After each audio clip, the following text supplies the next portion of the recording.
What if you knew you were going to have a baby? Would you be excited, happy? Jubilant.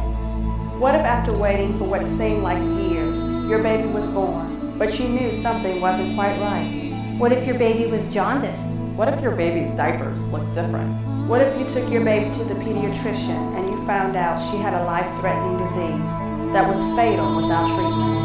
My son was born with biliary atresia. My son was born with biliary atresia. My son was born with biliary atresia. My son was born with biliary atresia.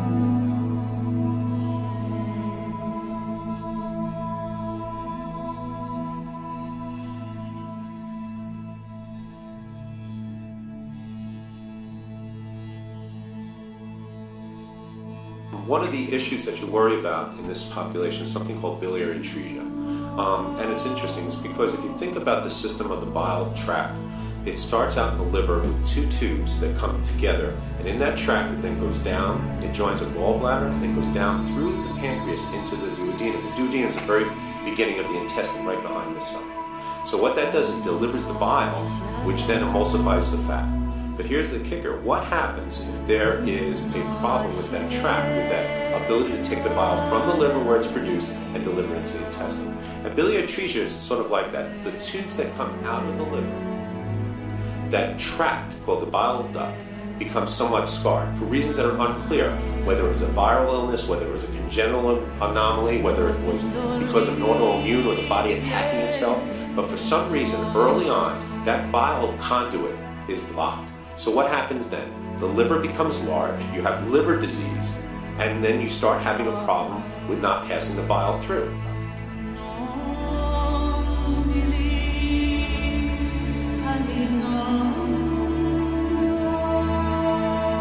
The initial treatment for biliary atresia is a surgical procedure known as the Kasai procedure. After a Kasai procedure, eventually 70% of children will require liver transplant.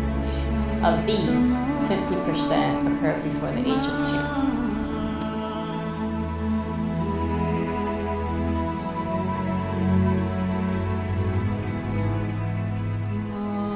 2. Such a serious risk. His treatment is also very intense, very intensive. Treatment includes things that do horrible things to the body. His life is intensive care, and he literally doesn't know any better. That's infant life for him.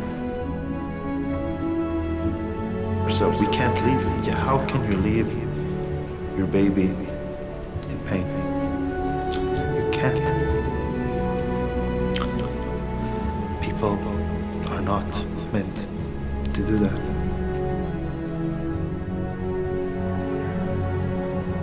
Healthier children, a better world.